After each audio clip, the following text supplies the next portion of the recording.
Thank you for joining us today for the virtual Sunday service with the Center for Creative Living. CCL, a charter of the Universal Church of the Master, has served and supported the spiritual needs of its community here in the Bay Area for over 20 years. If you could all be seated, please. Thank you so much. We're glad to be back.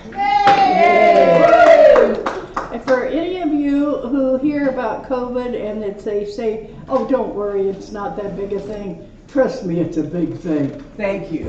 I am still feeling weak, and I've tested negative twice.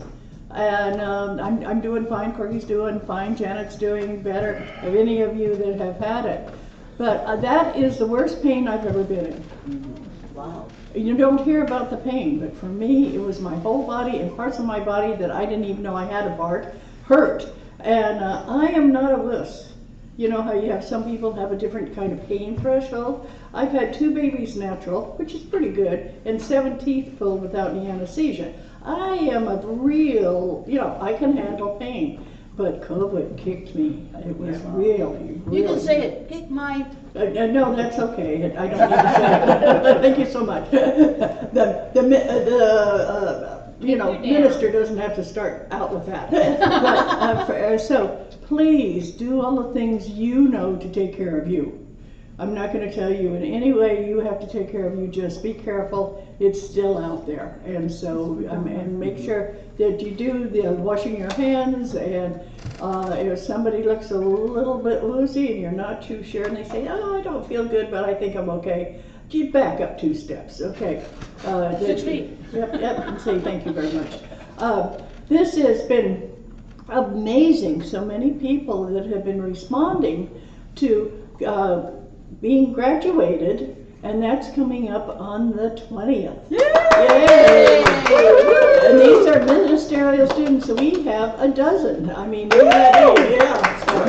this is great. And so we're going to make a big to-do about it. So what you want to do? Well, yeah, they studied for a year. They studied for a year. Twice a month they were in classes. And they took a test that kicked some of them. They were into kicking again. But they did a great job because it was more about how you feel about things. Right. It's not right or wrong, it's how you feel about things. Exactly. And when you have to dig deep to find out how you feel about something, that means you're getting into that spiritual connection. And it worked really, really well. It used to be a true-false question there. And, Dottie had to go in and change the whole thing. But anyway, so on the 20th, for those of you who are going to be graduating, come looking good. And what that means is however you want. I'm a nudist at heart, so if all you want is to wear your stole, that's fine with me. But get into the way you feel the best spiritually. For some it's a long dress, and for some it's shorts. I don't care. But you're going to be in front of a group, and it's going to be serious. Mm-hmm. You're going to get your stole, and the stole is an emerald green. Mm-hmm. So for those of you who want to make sure you don't clash, you might want to look at your wardrobe and see what do you have that looks really, really good with emerald green, okay? And if this is your first time here, this is the Center for Creative Living. I'm the Reverend Doti Boon, and we have wonderful, wonderful meetings every Sunday. And then we have little events because we're charter of the Universal Church of the Master. Coming up this Tuesday night is Monica Sepulveda. And she is just an excellent speaker. She has been a UCM minister for 50 years. Is that right, 50? Correct. 50 years. And my sponsor, one of my sponsors. One of Corky's sponsor. So just know that she's going to be doing this by Zoom from UCM, and you can get all the information on your program. If you haven't picked up a program, if you didn't get a program, raise your hand. Okay, they're right there on the table, right in the back. And it talks about Paulette, and she's a rescue medium. She's going to be our speaker today. And if you didn't get an invitation to Dottie's birthday party, you might want to raise your hand. Well, no, they were all dispersed on the chairs. All dispersed on the chairs. We have them right We here, have Dottie. them. Okay, good. But yeah, And- it talks about when we're, Yes. Reverend Dottie, I just want to acknowledge that Monica is going to be taking us on a lengthy meditation Okay. on this Tuesday, and so she's done some hints to prepare yourself. Oh, how do we get those? So I think it's on once- that sheet that I printed out. Oh, good, good. Good, great. Look up there. Yeah, so the directions are right on the description for Monica's talk, because she want you to have water available. You might have wanted to eat, because we're going to go into a long meditation. So there's some sheets, I printed out 5 copies of her. Right. Right brain thinking in a left brain world. Yeah, and So- it's 2 meditations, so, 2 meditations. Good. and she's good, she's really good. She's very good. Okay. And so, do we have any announcements today? Anything exciting going on with people's lives? Yeah, look on the back, we've got, Bill On the back of what? Christensen's, Bill Celebration of Life. Bill, okay. It's coming up. And Bill Christensen's a Celebration of Life. We are passing around a card. Please sign it. This is a card for the Christensen family, and we will be taking it to the Celebration of Life if we don't mail it beforehand. And so Bill, a lot of you don't know Bill, but you do know his wife Donna. Donna Christensen is one of the UCM's trustees. She attends here quite She's regularly. the secretary of the board. Right. And so she had knee surgery, Replacement, yeah, knee replacement, and she was in the hospital when her husband died. recovering. And so that was really difficult to not be able to get out, not be able to do what everybody wants to do immediately when somebody has just passed. So please, we're going to send the family a lot of prayers. Anybody else have anything they'd like to mention? Do we have any birthdays this week? Yeah. Okay. Step up. Come on, hey. Come on up. Hey, Bryce, you want to get some beads? Absolutely. Are you purple or red or? I'll leave the color coordination to your capable hands. Okay, my capable hands. Okay, well, it says red. There It's actually you one of my go. favorite colors. And you ready for our birthday song? No, but I'm sure you're going to do it anyway. Okay, here we go. This is your birthday song. Is it very long? Yay! Woo! Wow, you're right, it is a very long. Hey, CCL. I'm sure for most of us, being another year older is not that celebratory. Oh, Let's okay. make it celebratory. No, I make everyone celebratory. This one, for me. I mean, Dottie's party. Darty, That's a good point. Yep. Yeah. When you get to 85, you celebrate. That's true. Another day above ground is always worth a day of celebration. Yes, Regina. Keith Smythe, Yeah. the 88 on Thursday. Oh, yes, yes. he's wonderful. And please, if you get a chance, email him. He does very well with emails. Yes. And he was in the hospital at VA and dropped down to 90 pounds. Oh, no. And I think he's the same height I am, right around 5'7". Boy, the skin and bones, I tell you. And the poor guy, I mean, this is a rough time. So just know that he needs all of the happy birthdays and congratulations possible, okay? And prayers. And prayers, yes. And when in doubt, pray. Okay, anything else? All right. And this morning, I'm going to do something that I do very often. And here we go. Brianna, do you want to do the opening prayer? Brianna. You can say They're no. finding a card. I can do an opening prayer. Okay. Yay! Songbird! I call on our ministerial students, so they'll get used to doing prayers at a moment's notice. So, thank you so much. So,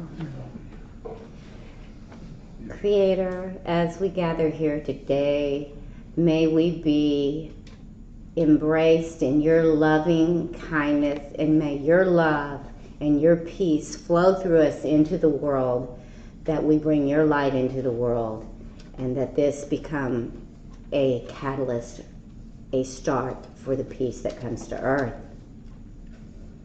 Thank you. Amen. Thank you. Good one. Thank you Thank so you. much. And so it is. And so it is. And do you think we could do a meditation on light? Yes. Yes, I think that would be right into what Brianna talked about. And this is Reverend Janet Childs, and she's one of our trustees at the museum. She's going to lead us in a meditation, and so. Alrighty. So we just invite you to take a nice deep breath and just allow yourself to be in this present moment. And to hold deeply this moment. It is the only moment that we have right now.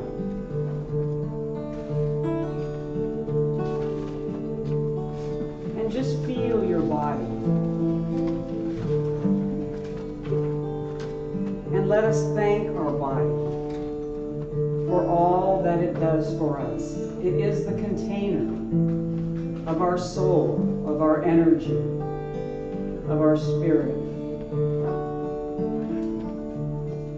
It is the carrier of our wisdom, our love, and our hope, and our light.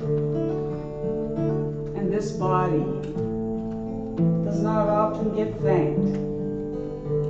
And so let's just take a moment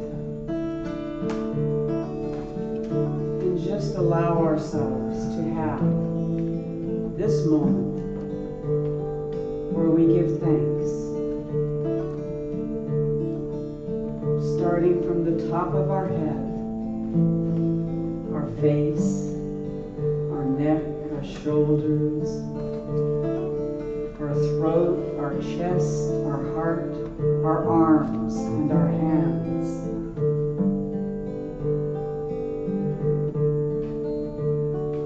And our belly, and our hips, and our legs, and our knees, and our feet,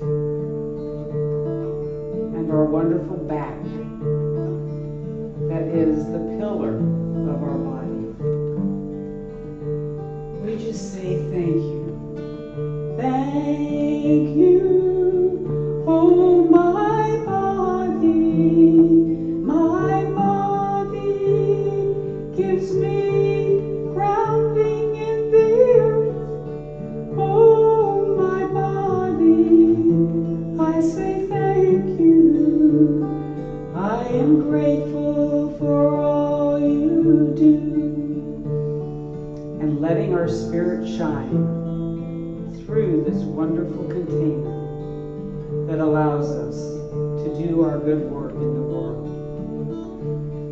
And as you are in touch with this amazing body,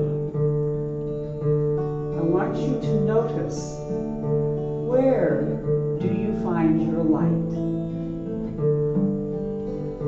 What gives you light?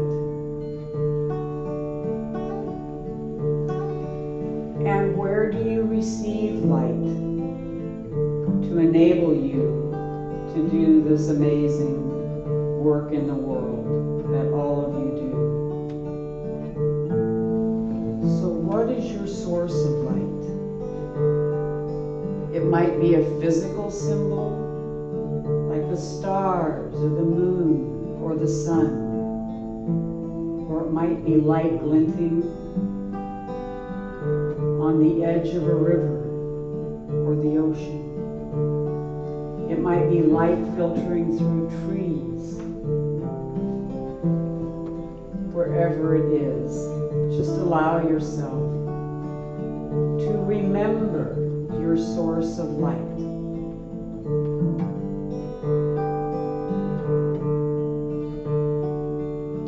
And my friends, we can also gain our source of light from our ancestors, from the earth, from each other, from hearing stories of courage, stories of profound transformation, and how that has probably involved some kind of light.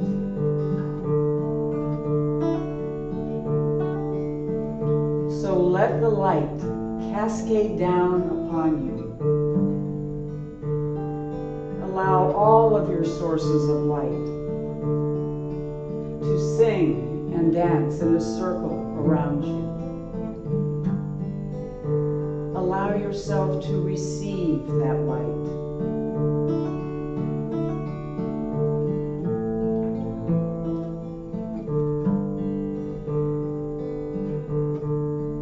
And with every breath, you receive it deeper and deeper into every cell of your body. You are light. You are the manifestation of pure light.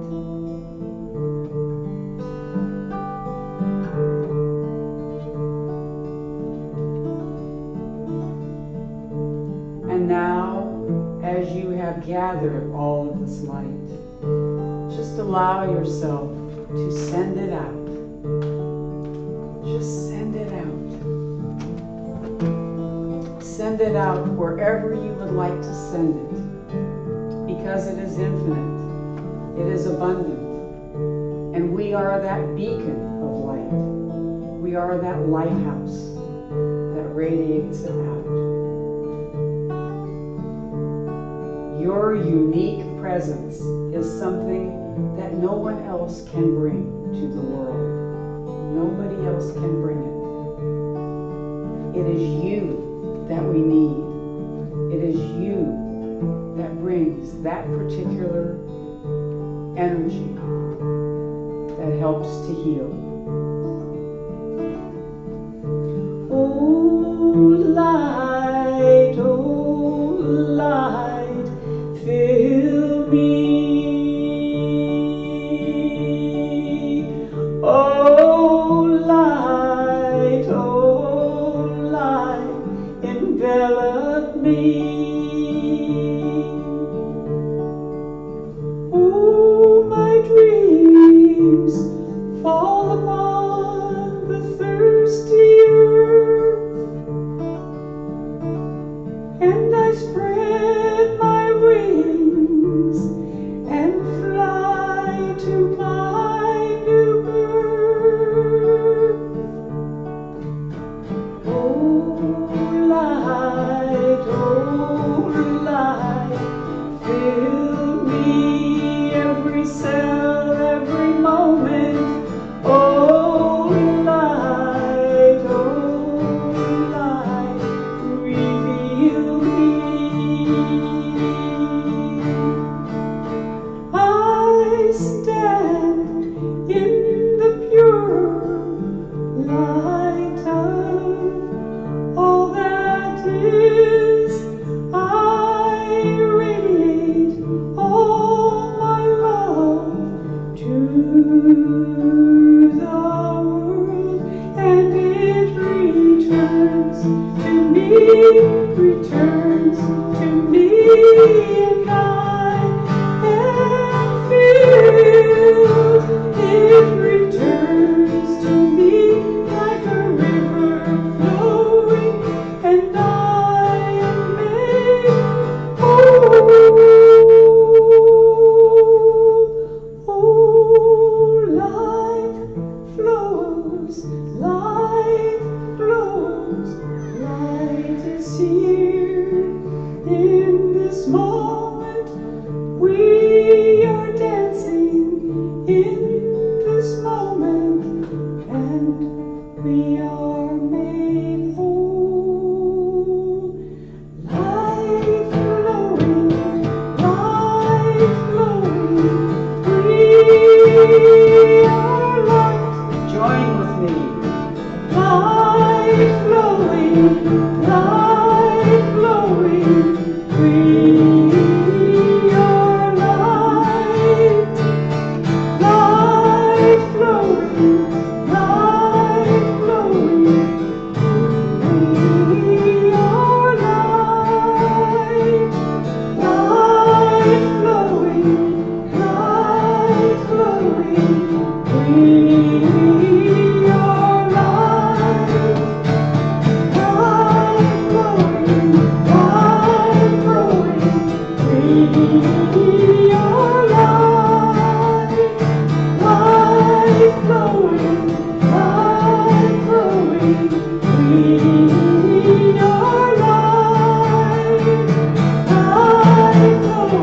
life growing, we are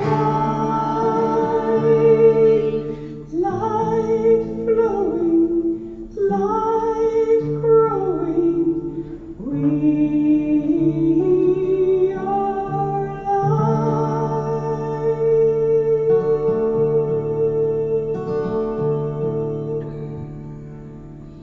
And just take another nice deep breath and just feel the light surrounding you.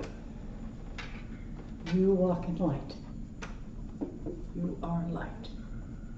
Thank you so much, Janet. Thank you. Thank you so much for singing along. Sometimes you feel like, I don't know if I should sing. Nobody else do. Your mother might have told you can't sing when you were little, or your teacher. Here, you can make any noise you want because it's your noise, it's any noise. So join us. We have some new books you might want to look at as you're leaving today.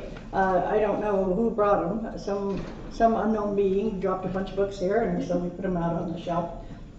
So they're free unless you feel like making a donation. We obviously accept those and appreciate them. Our speaker today is somebody brand new for us. And it's one of those things that when you have a brand new speaker, you get pretty excited. And because I like people to find out who we are. As somebody once said, CCL is the best kept secret in the valley. And so we like to have new people come and see our smiling face and find out who we are. Her title today is I Am a Rescue Medium, and helping earthbound entities into the light. And I think that's one of the things many of us do here, since we have so many mediums and psychics and clairvoyant, and that's what our church is based on.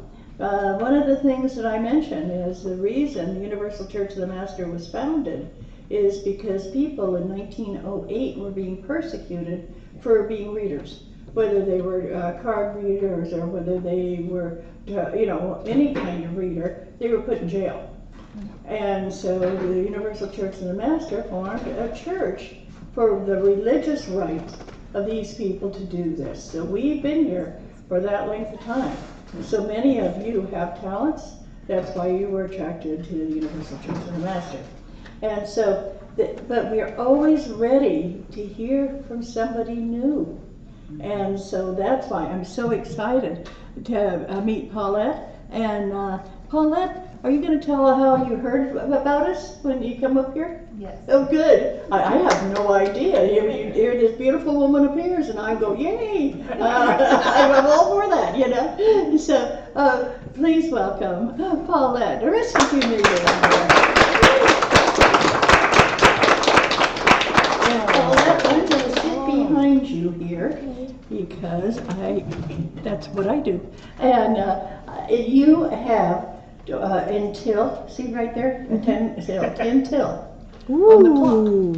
So, okay. You can use it That's all a gift. or not. It's up to you. Okay, well, thank you. Yes, you're welcome. I'm excited to be here. I came here about, I don't know, probably, 5 months ago with some friends to check it out. I used to run a spiritualist church in Belmont, and I'm attracted to spiritualism because it was the first time I came to a group and went, I'm not so weird. Oh my gosh. So my heart told me to share and to have a discussion and to learn from each other. And our light, right? Our light is our beacon. And when we talked to ourselves just now and looked at what is our light, what are our strengths, I had to think real hard. I was like, I don't know. I love being light. I love listening to nature. I get light from all over, but one of my strengths that really drove me to investigate who I was my great-great-grandmother she was born in 1680, and her name was Grace Sherwood. She was the last witch to be persecuted in the Salem witch trials. Oh, wow. Oh. She was dumped. She lived. She lived to be 80 years old. Wow.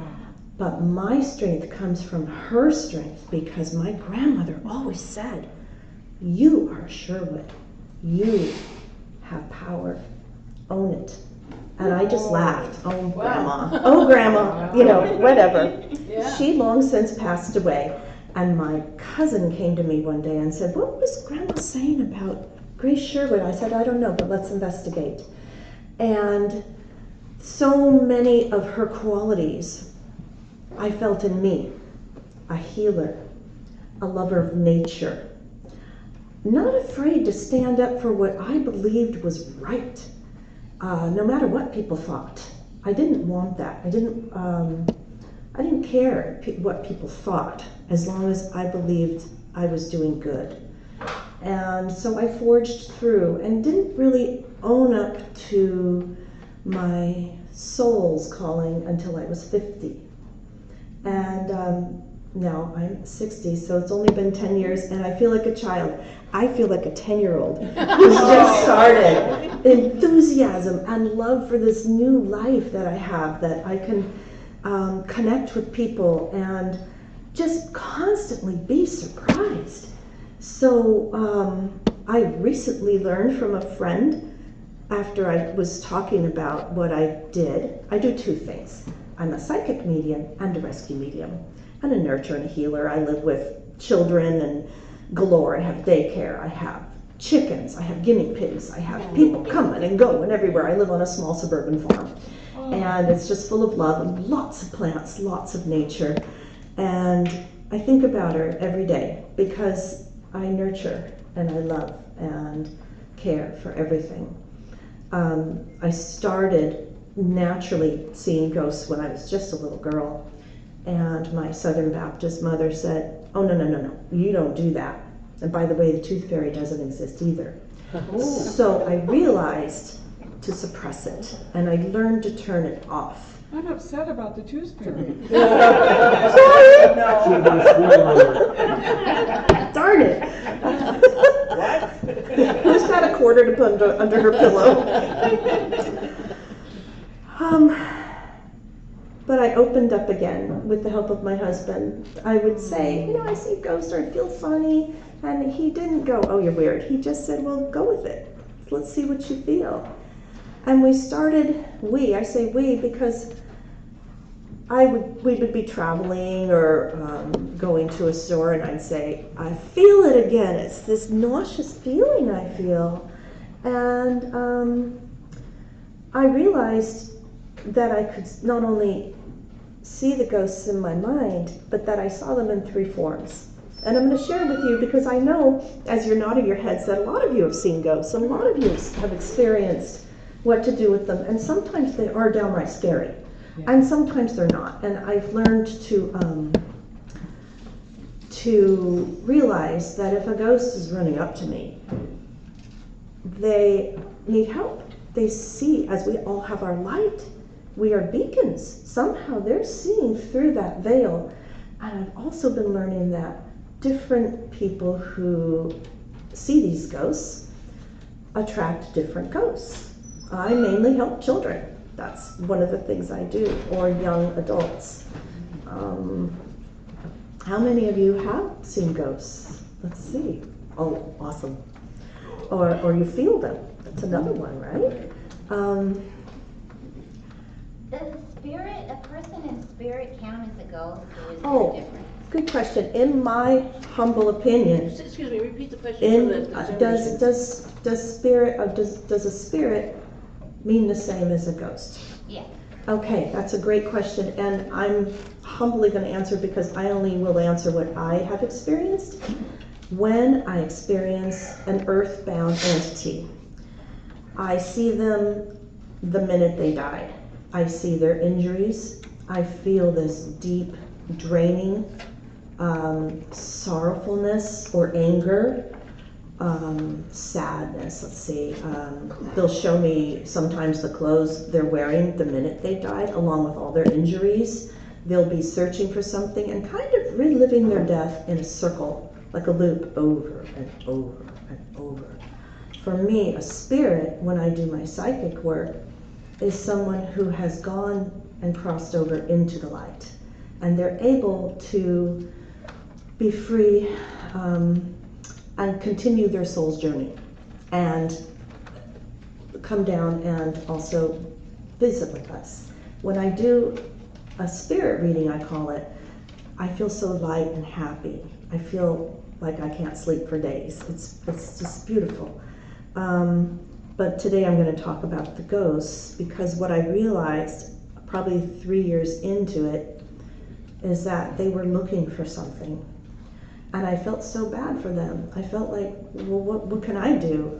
You see those shows, TV shows, and how they're saying, oh, just knock 3 times, or, show us that you're here, and, let me make you really angry so you'll do something to prove that you exist.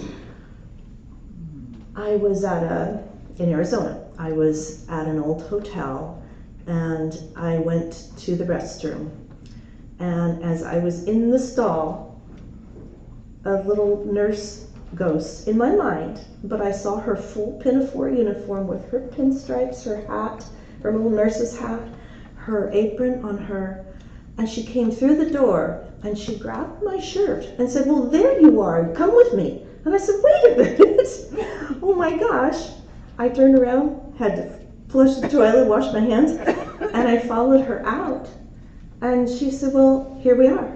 And I looked, and I went white myself as a ghost, because I was shocked to see a line of people in hospital gowns, and all different sizes, shapes, ages. And I came back out to my husband and said, can you just come with me for a minute down the hall, because I want to show you something. Do you feel anything? I brought him back there. He's like, well, not really.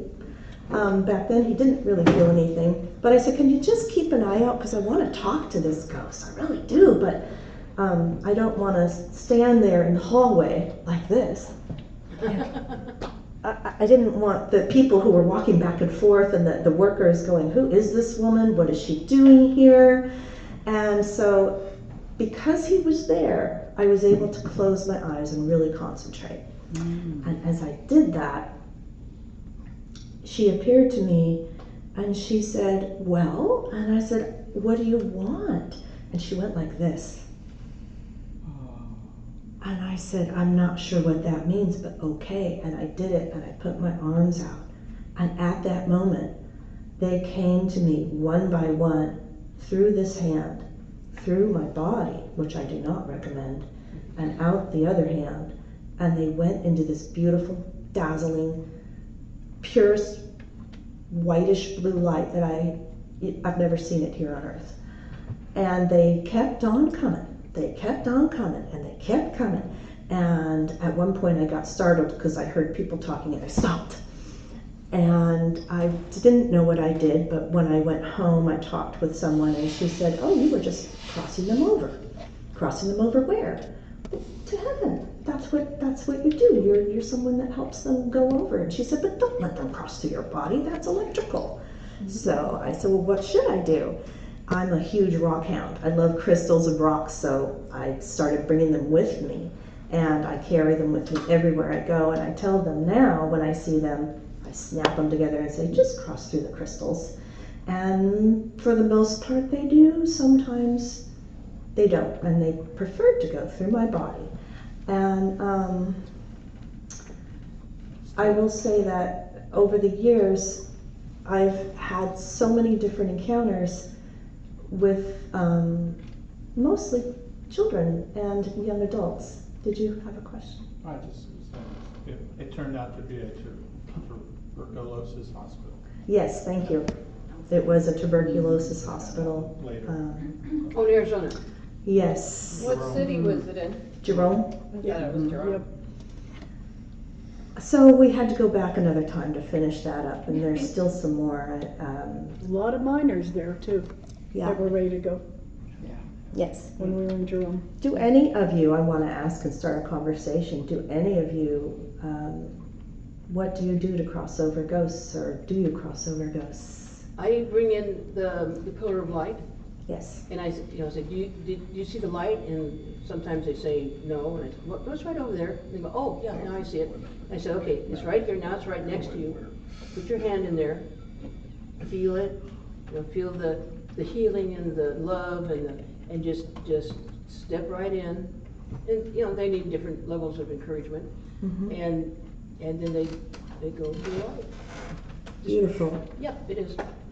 I find that something is keeping them here a lot of the time. Oh, yeah. And it's true, like the Casper movie, there's unfinished business of some sort, or they're upset, or they don't know they're dead. Yep. And so a lot of times there's a brief discussion that I have to do with them. One time I was in Salem, actually. Oh, Salem, yeah. And I was looking for a certain woman who I thought I could find had owned the property. Didn't show, and I sat down, and it was midnight, and it was chilly, and I said, well, let's get going back, it's cold. And just then, this little girl ghost walks up to me, and she's about this high, and she's dripping wet. And she looks as if, later I realized she probably fell and drowned in the well there. But she crawled up onto my lap, and I just wrapped my arms around her, and she wanted me to read to her. She wanted companionship. She wanted someone to mother her. So in that case, I just discussed with her that Mommy and Daddy are waiting for her, and that she has many, many books and many, many hugs waiting for her in the light. If you can just go to the light. And she did. Sometimes I have to convince them that their house will still be taken care of. And the current owners will do that if they leave. Sometimes I have to tell them that there's more flowers in heaven than there are here, so just follow the light. It's always something keeping them. Yes? What do you think a percentage of the ones you encounter who just are standing around waiting and just need a gentle nudge versus the ones you have to really convince? The only ones that seem to appear to me are the ones that want help. Okay. So if they want help, then they're easier to get them to go over. Okay. I have encountered a few times where it's a very complicated crossing over because there could be one holding the others there. Right. And that's happened in San Diego where there was I don't even delve in that, but there was something really bad keeping these ghosts stuck there, the souls stuck there. And I fought with it and told it to back off in a corner. And it did, and some of the little kids left. And that was at the Whaley House in San Diego. It used to be a hanging tree, didn't know that. One time it was a house, and it was just a complicated thing where the woman wanted company. And again, that brings me up to, the more I find out, the more questions I have. Yeah. How could she see that other ghost? The young boy drowned in the bathtub, but the woman who was the keeper of the house wanted him to stick around, like companionship. How do they see each other? So there's more stories than Sort of like a Mrs. Muir type thing, kind of like the movie. I don't know that. Ghost of Mrs. Muir. Oh no. 1950s, I think. Well, she wouldn't leave until we promised to take care of her rose garden. Yeah. She had some sailor who was trapped in the house, and they had a really complicated romantic relationship. And it was a good movie. It was a very good movie. I'll have to look but because of that, the ghost wouldn't leave, and he stuck. And then she told him to just go away when she got married and started a family. And then he went away, and then when she died, he returned, and they both left. I will have to watch that. Ghost of Mrs. Muir. It's actually a really good movie. That keeps me to it. That brings me to another point. That's a great point, because sometimes we as people, humans, get attached to our ghosts. And one time in San Francisco, it was a young transfer student who was lonely by herself, trying to go to school, rented out a room in the old house. Well, the grandmother, the ghost, still lived there, was there, and still taking care of things. But she knew about this woman. And she cried when I crossed her over because she was going to miss her so much. So we had to have a long discussion about how much better it is for her soul to be up in heaven. And then as she adjusts up there, she can watch over her and talk to her. Because spirits who have gone off into heaven, of course we can communicate with them and feel them more when we're open to it, when we can. If we have that ability. I believe we all have that ability. Yes. That reminds me that I've had to tell some, look, just go on over to the light, and if you don't like it over there, you can always come back. You can sit there. And I'm like, okay, sure, I'll try it. Have you ever had some come back? I've only seen a couple come back, but they choose to come back after they have like angel training. Oh. They like choose to like do this like angel training, and then they come back, and then they're like, oh, like hella cool. And I'm like, that's awesome. It's awesome. That is awesome. You know. Do you ever have somebody that was very wealthy in their lifetime and they just don't want to leave their money? They just don't understand, they can't take it. I have not encountered that. Have you? No. Oh, yes. I imagine that would be Yeah, more just tied in to an real. object than money itself, more likely. I had this feeling at Filoli Gardens, which is up in, off of 280. Woodside, yes. That the man who had owned that energy was still there. I believe so too. I'm in cahoots right now with Kevin, who's he's the curator there, and he has an office up in the upstairs. And we felt him, because they don't open that upstairs that often, but it was open this night. Sure enough, I could see him looking out the window, and he was there, and watching over his place probably, right? Looking at his view, confused. And so I asked Kevin, has anybody ever passed away in the house? He goes, oh yeah, all kinds of people. He said, I hear things at night. When I'm here in the office working late, that I hear the footsteps. I hear doors shut. So I'm gonna go up there and hopefully help cross him over. Yeah, because I didn't feel his wife, who was the gardener. I didn't feel his wife there, but I felt this real, like a controlling energy, right? Like he was a businessman or something. Wow, well that's probably him. Who knows? Yes? Sort of changing track a little bit, because I've worked on this and haven't come up with one. Have you found a polite way to tell them they're dead? Yes. I'd love to hear you. I'm very blunt about it, actually. That's what I end up with. And I hate doing that, but I just say the year. So, like, say this was a ghost, I'd say, well, this is August 2023. You probably died so many years ago, and I just say it. You're dead. And they get upset. They need to know then what to do. Why should I go?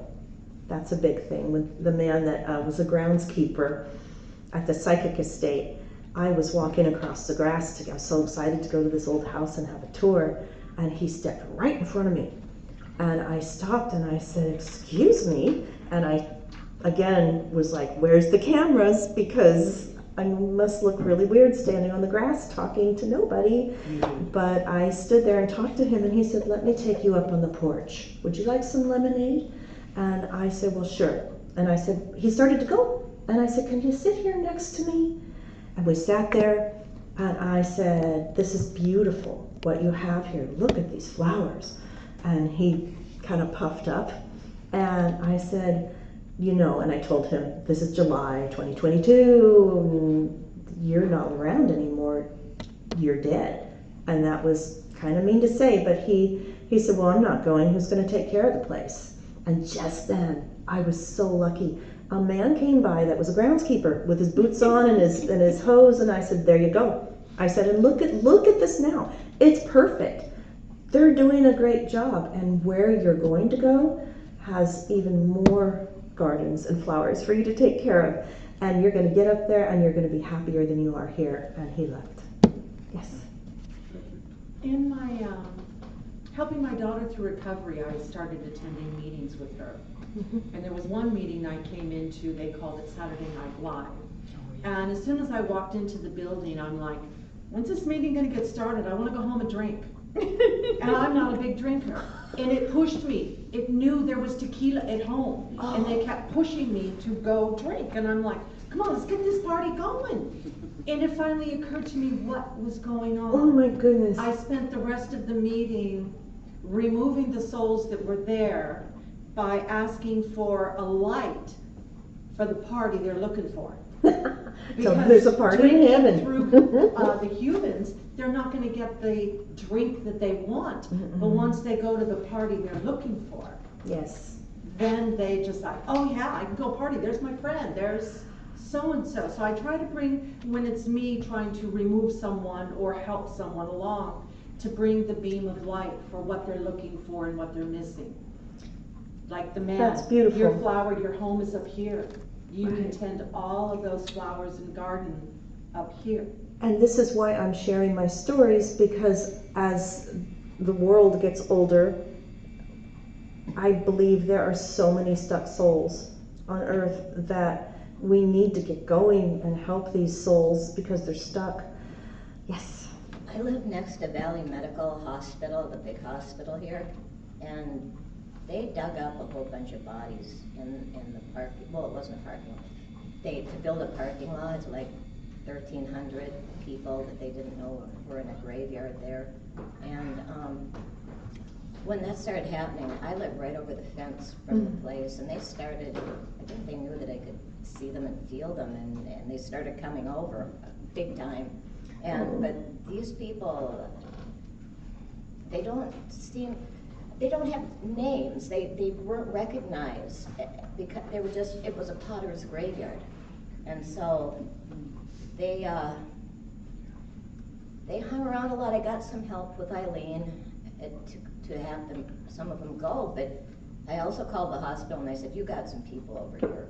You know, I said, you really released some stuff. And they told me, they said, we closed down a wing of the hospital because of this. And I said, well, they're here. And I said, we need to do something. And I just felt like they wanted a memorial. They wanted a, you know, and I said, you guys need to make a memorial garden for them. That's a beautiful thing. And they said they would, and they have not. And these people are coming back through again, except this time they're kind of pissed off. And yeah, that's still going on. And how do we as a community approach that? Right? That's something that can be done. You know about the community garden idea? That is very cost heavy, and I could explain why they're not doing it. But who says it has to be a plant garden? They could put together a little mini rock garden. I have a bunch of little mini rock gardens because my balcony doesn't get enough sun. It only gets an hour sun a day, so I gave up on plants. And so now I took this just a little round little dish thingy, put a little dirt in it, and just put pretty rocks in it. And those are my little gardens, and now the fairies are happy with me. But like, that's, and you mentioned earlier about using crystals for the passing through. So perhaps a little simple rock garden, something a little small, like somewhere where the hospital doesn't have to upkeep it, but it's there. With a ceremony probably stating, this is for you, we honor you, we love you, and Yeah, Paul. You talk about, like in Fredericksburg, where you go to, I happened to be going through where what was it, the Confederates and the Union Army hit, and there's a lot of death there. And they showed up, so there's a lot of work to do on those type of battlefields. there's a lot of work to do there. But what, you had a comment? I just wanted to respond to Mary. Yeah. Because I did a mural at Valley Medical because I'm an artist. So it was a very special mural in a very special building, and it was the oldest building on campus.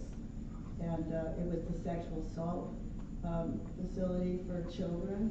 And so I was interviewed by all the doctors and the nurses as to what these murals would depict, you know, make people happy during different age groups during the procedures after assault. But I would, it was locked down, and it was, I'd go when everybody left, so I'd be there all night painting. And every night, like, I'd be tranced out painting, because I go into like a happy place when I paint. And I was doing the examination room. I'd hear these footsteps going down the hallway. And I wouldn't think about it, but like the third or fourth time, I go, well, who's coming in here at 3 in the morning? And I looked out the side of my eye and oh, it's a nurse. Okay, no big deal, I'll go back to painting. But I told the head nurse lady there, the medical person, I go, who comes in at 3 in the morning? And she got all quiet, she goes, nobody. And she said, people keep seeing a nurse on this campus. She goes, I never have, but this is the oldest building. And there's a ramp that goes out the back that was a mass grave for the tubercular patients and the 1918 flu patients. And so it's attached to this building, because the building was like from 1895. But it was a very nice feeling. We're going to have to wrap it up. And I think that if you wouldn't mind spending a little bit of time, but before we close on this, Paulette, any of you who have that feeling, please light yourself before you go into a battlefield or a graveyard. Very few spirits in a graveyard, except if maybe a gravedigger fell in. But the spirits don't linger around graveyards. But battlefields, places where they are, and realize that you have to protect yourself. Nobody else is going to protect you. Don't do like I did and try and at USS Arizona, I had to relieve a lot of guys. But the first thing I said was go to the light, and I heard this resounding no, because the ship had exploded. Right. The light meant death for them. Oh my God. So I asked each one of them to please put out for their angel to come, and you could just hear this as the angels took the spirits away. Those spirits had been there for a long time, but thank goodness I realized I put light around myself, or it gets so very draining. Remember, you have to protect your physical, spiritual, mental, and emotional body. Thank you. That's because if you don't, you're going to be absolutely drained. Okay, and before we say goodbye, you'll never guess who I'm related to from Salem. Cotton Mather, the one who put everybody to death. That's great. Well, life is like that, you know. Increase and Cotton Mather were not too good of Methodist ministers. Talk about your book. Remember to talk about your book. Your book. I have brought some paperbacks. If you would like to purchase one, I'm selling for $10, and they're in a basket, and they're just a conglomeration of my stories, a little sampling of different types of experiences that I guess one can encounter. These are my personal, obviously, experiences, and I would love to hear more from you guys, possibly through emails about what you've encountered, because we can learn from each other and possibly make a list of places to go visit to cross over some stuff-bound souls, because there's a lot of power in this room, and thank you very much for your time. Thank you so much. And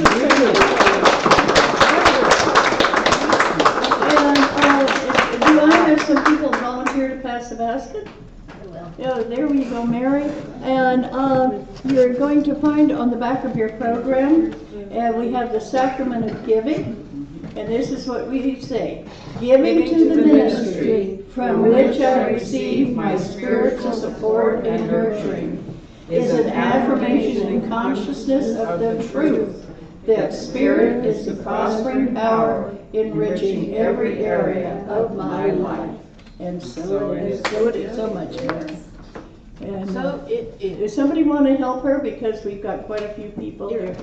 Okay, thank you, Corky. I'll go back. Yeah, that's great. You're working hard. Now, don't forget, we've got these events coming up. We've got on the 20th is our certification, and all these new ministers would love to have you there, cheering them on as they start their new life as a minister. My birthday party is coming up at the end of the month, and if you've got an invitation, you should have, because they were sitting on the chair. Take it with you, and if you get a chance, we'd love to see you. The other thing that we've got coming up is Monica Sepulveda is going to be speaking on Tuesday night from the Universal Church of the Master. And Jan, any other announcements you can think of? No, I think we just all need to be building that energy for graduation. Yes,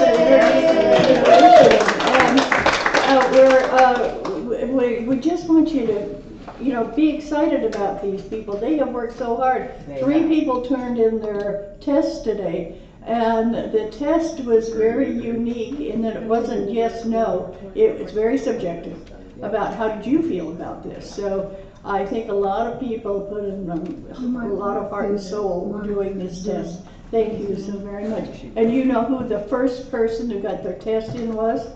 Amanda. Thank you so much.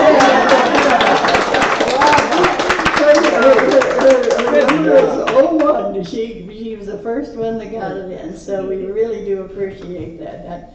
That is great. And just a reminder that Monica is by Zoom. Monica's by Zoom. Yes. You have to go to u-c-m.org and go to the events page and register. Right. And then you get the Zoom link. You can donate $10, but you don't have to. And when you get that Zoom link, then you're in. You're in. And Ed, who do we have on Zoom? Let's see, 81273. Whoa, okay. Howdy, welcome. Eileen, Ann, Chen Lee, Chris, Donna, Evers, Laura, Patty, and Joyce, Sky, and 2 that dropped. Okay. And Evers is Kim. It's Kim. Okay, thank you so much. And I'd like you all to just take a moment, and I want you to just close your eyes and do a blessing on today. Today. Just each one of you have a blessed day. And the best way to bring that about is when you just ask to have a blessed day. And so it is. Thank you so very much. And don't forget food. There's coffee in the kitchen. And look at all the food that we've been donated. This food is all free. And you've got a bag you can pick it up in and take it home. So pick up some free food to go. Thank you so much.